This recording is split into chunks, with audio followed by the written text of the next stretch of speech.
기도의 삶 제17과 고백의 의미.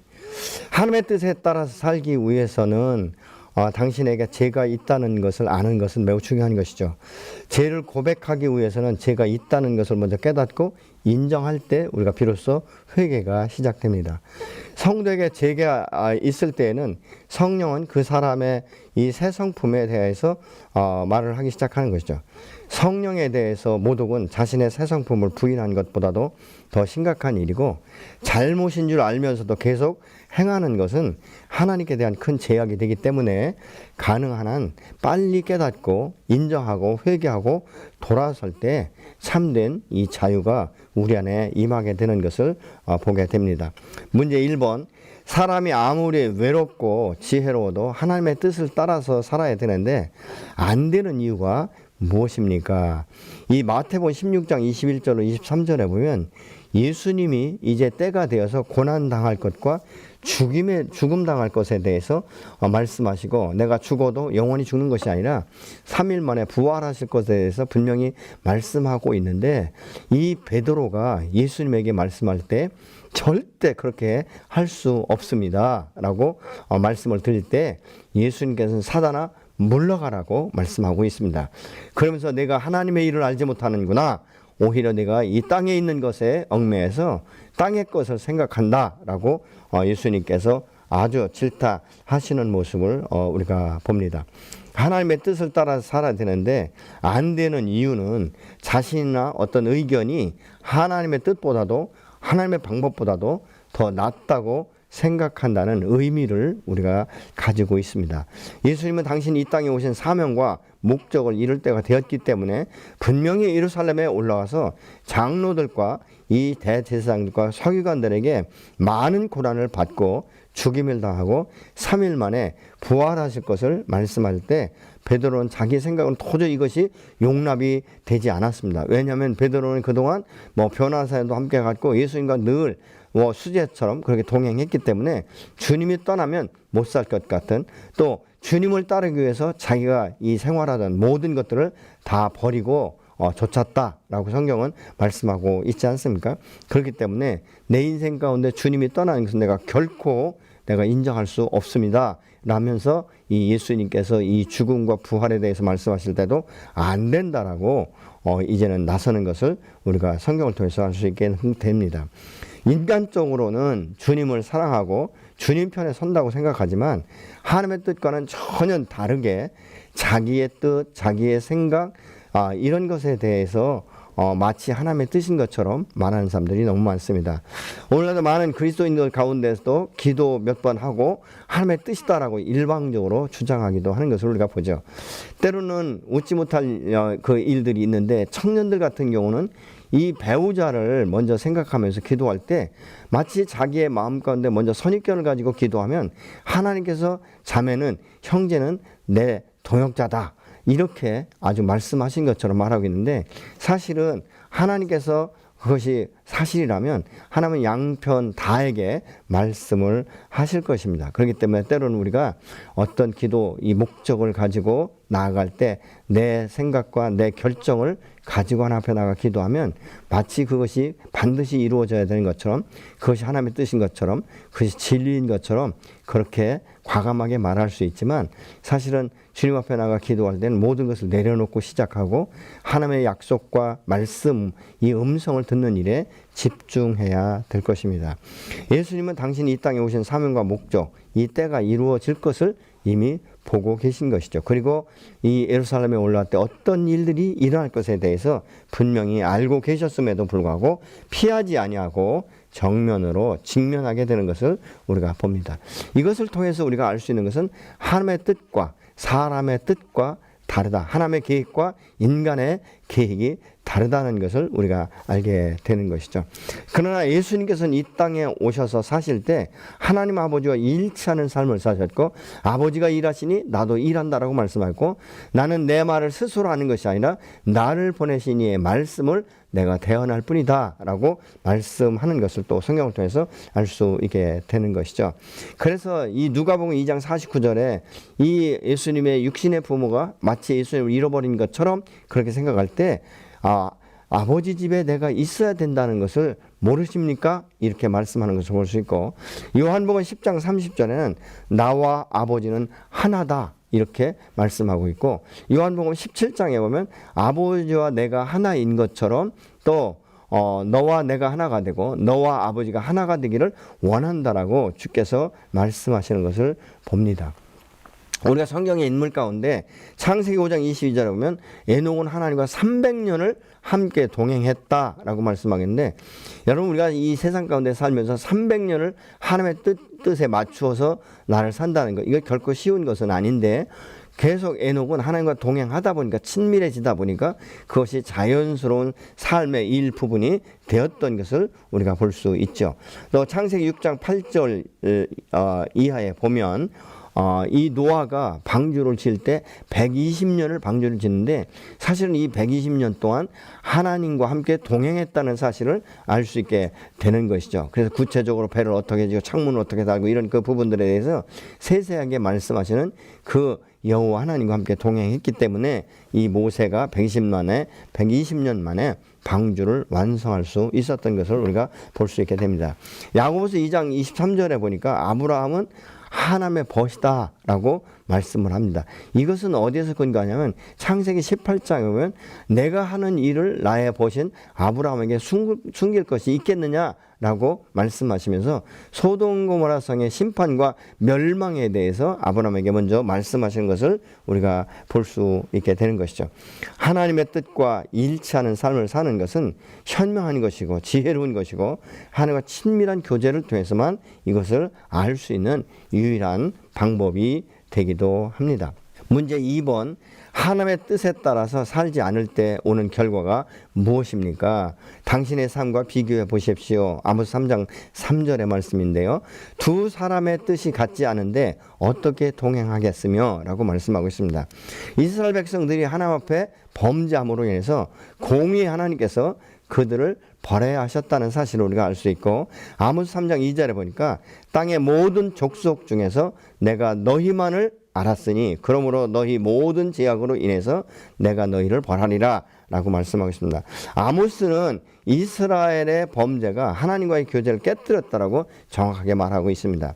하나님의 뜻에 따라 사는 것은 하나님의 원하신 것을 위해서 기도하고 하나님의 법을 지키면서 살고 하나님의 생각과 같은 생각을 하는 것을 의미하고 있습니다.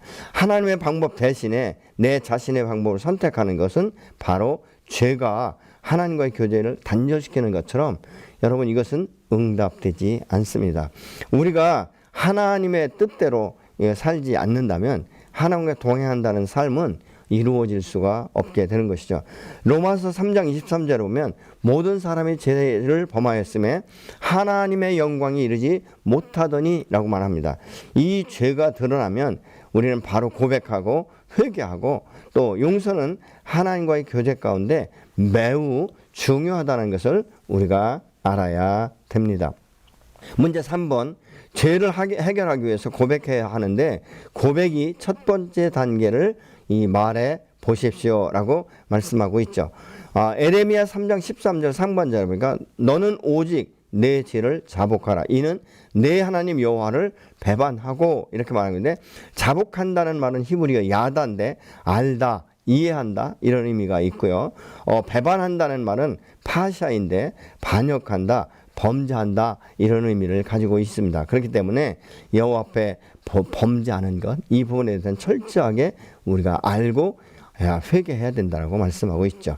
하나님의 뜻에 따라 살기 위해서는 죄가 있다는 것을 아는 것, 이거 매우 중요한 것이에요. 자신이 죄인인 것을 인정할 때 비로소 회개가 이루어지게 되는 것이고, 이 회개할 때 우리 심령이 정말 가벼워지며 기쁨이 샘솟고 하나님에 대한 이 사랑의 고백을 우리가 하게 되는 것들을 우리 일상 가운데 알 수 있게 되는 것이죠. 시편 32편 5절에 보니까 내가 이르기를 내 허물을 여호와께 자복하리라 하고 이렇게 말씀합니다. 시편 51편 3절에 보니까 무릇 나는 내 죄과를 아오니 라고 말하고 있는데, 아오니 이 말은 자복하다 이런 의미를 같이 가지고 있습니다. 이 죄의 고백의 단계가 있는데 첫 번째는 죄를 범했을 때 그것을 인정하는 것이고, 두 번째는 죄를 회개하고 죄에서 돌아서야 되는 것입니다. 세 번째는 하나님의 용서하심을 받아들여야 되는 것이죠. 어떤 분들은 이미 하나님께서 용서하신다라고 말씀하고 제사했다라고 말씀하시는데도 불구하고 계속 나가서 기도할 때 용서해 주세요, 용서해 주세요, 내가 잘못했어요. 여러분, 이것은 하나님에 대한 신뢰가 없다는 하나의 인증이 되기도 하는 것이죠. 하나님 말씀하시면 그대로 이루어지는 것인 줄을 믿으시는 것이 바로 축복인 줄로 믿습니다. 죄의 고백의 단계가 있는데 어떻게 우리가 죄를 고백할 거냐. 첫 번째, 죄를 범한 것에 대해서 내가 인정해야 되죠. 그렇지 않으면 내가 무슨 죄를 졌는지 모르니까 하나님, 내가 지은 모든 죄를 다 용서해 주십시오, 이렇게 말하겠는데 아니잖아요. 우리가 정확하게 안다면, 하나님, 그동안 내가 당신을 몰라서 내가 불순종했고 하나님을 거역했고 하나님을 대적한 이런 이 사악한 이 악의 이 뿌리를 예수의 이름으로 끊습니다. 이렇게 우리가 기도할 수 있어야 되지 않겠습니까? 또 두 번째로는 죄를 회개하고 죄에서 돌이켜서야 되는 것이죠. 이것은 영원한 결별을 의미하는 것입니다. 세 번째, 하나님의 용서하심을 우리가 받아들여야 되는 것이죠. 내가 내 죄를 사했다라고 말씀하시면 아멘, 그래야 되는데, 하나님 이것도 잘못했어요, 저것도 잘못했어요 라는 것을 기도할 때마다 하나님 앞에 아랜다면 사실 그것은 하나님께서 우리에게 가르쳐준 기도의 내용이 아닌 것입니다. 그래서 죄의 고백의 단계는 먼저 죄를 인정하고 회개하고 용서하심을 받아들이는 것, 그게 바로 우리 안에 이루어져야 되는 것이죠. 이 구약에서의 죄를 다루는 이 과정을 보면 레위기 5장 4절로 6절을 보니까 잘못한 일과 말을 알고, 이 4절은 그렇게 말했습니다. 5절은 잘못을 정확하게 인정하고 고백하는 것이라고 말씀하고 있고, 6절에서는 이 죄과에 따른 이 속죄물을 가져오라고 말씀하는 것을 우리가 볼 수 있게 됩니다. 문제 4번, 죄 고백의 두 번째 단계의 회개에 대해서 말해 보십시오. 에베소 4장 이 30절에 보니까 하나님의 이 성령을 근심하게 하지 말라. 그 안에서 너희가 구원의 날까지 인치심을 받았다라고 말씀하고 있습니다. 시편 32편 3절에 내가 입을 열지 아니하므로 종일토록 신음하면서 내 뼈가 쇠하여졌다, 이렇게 고백하는 것을 우리가 볼 수 있게 됩니다. 저녁 제사를 드릴 때 내가 근심 중에 일어나서 이 속옷과 겉옷을 찢은 채 무릎을 꿇고 나의 하나님 여호와를 향하여 손을 들고 말하기를, 나의 하나님이여, 내가 부끄럽고 낯이 뜨거워서 감히 나의 하나님을 향하여 얼굴을 들지 못하오니 이는 우리 죄악이 많아서 정수리에 넘치고 우리의 허물이 커서 하늘에 미치니이다, 이렇게 이 고백을 합니다. 우리가 죄를 짓는 이것에 대해서 이 고백하지 않을 때 오는 결과가 무엇인가? 첫 번째로 성령을 근심케 한다고 에베소 4장 30절은 말씀하고 있습니다. 두 번째는 종일 이 곤고, 이 고통 가운데 내가 있게 된다라고 말하겠는데, 이 곤고라는 말은 형편이나 이 처지가 악하고 어렵다라는 의미를 갖고 있고요. 이 가운데라는 말은 뼈가 쇠하고 종일토록 시름게 되는데, 표하다, 부르짖다, 이런 의미도 함께 가지고 있습니다. 회개의 단계에 있어서는 아까 말씀드린 대로 죄를 먼저 인정하고 죄를 회개함으로 죄 지은 것을 슬퍼하고 죄에서 돌이키는 것을 의미하고 있습니다. 하나님의 뜻을 따르는 것은 우리 죄에 대해서 이 탄식하는 것을 의미하게 되는데, 이 회개는 죄 지은 것에 대해서 슬퍼하고 탄식하는 것 이상으로 우리가 죄로부터 돌이켜서 하나님의 뜻에 따라 살고자 하는 몸부림이 저 여러분 안에 있어야 될 줄로 믿습니다. 구원받을 때 이 회개는 하나님의 뜻에 따르겠다라는 첫 번째 고백의 단계가 되기도 하는 것이죠. 하나님은 과거나 현재 또는 영원히 의로우신 분이며 영원토록 나와 함께 동행하실 분이신 줄로 믿습니다. 이 참된 회개라는 것은 죄에서 돌아서서 하나님을 기쁘시게 하는 이 삶을 통해서 하나님의 영광을 드러내도록 이제는 180도 돌아선다는 의미를 갖고 있는 것이죠. 여전히 예수 믿으면 세상이 좋고 여전히 게임방이 좋고 여전히 내가 어떤 이 부분에 대해서 집중한다는 것은 그것은 질병이다, 이렇게 볼 수도 있게 되는 것입니다. 그렇기 때문에 이 교회 공동체에서는 적당한 이 격려와 적당한 징계나 이런 것들이 함께 공존해야 될 줄로 믿습니다. 받을 때에 이 회개라는 것은 하나님의 뜻에 따르는 이 첫 번째 단계가 되고, 하나님은 과거나 현재 또 영원히 의로우신 분, 변함이 없으신 신실하신 분이신 줄로 믿습니다. 참된 회개는 죄에서 돌아서서 하나님을 기쁘시게 하는 삶을 살게 하는 이 삶을 의미하고 있습니다. 문제 5번, 시편 51편을 통해서 이 다윗의 반응에 대해서 말해 보시오. 첫 번째, 다윗이 잘못을 표현한 4가지 단어. 첫 번째 1절에 하나님을 거역하고 자기 방식으로 살아간 죄에 대해서, 또 2절은 도덕적으로 타락한 죄에 대해서 말씀하고 있는 것이죠. 불법과 부정을 저지른 것에 대해서 말하고 있습니다. 세 번째로는 2절에 말씀을 지키지 않거나 하나님의 기준에 미치지 못한 죄에 대해서 말씀하고 있죠. 그렇기 때문에 하나님의 기준에 미치지 못한 이 죄는 주로 하나님에 대한 불순종에서 오는 이것을 말하고 있습니다. 네 번째는 4절에 사악함을 지금 의미하고 있습니다. 두 번째로는 다윗이 하나님의 용서를 바라는 이 뜻을 찾아보십시오. 1절에 하나님의 은혜, 이것은 죄 용서에 대해서 말씀하고 있고, 2절에 정결은 맑게 씻겨졌으며 깨끗이 하소서 이렇게 기도합니다.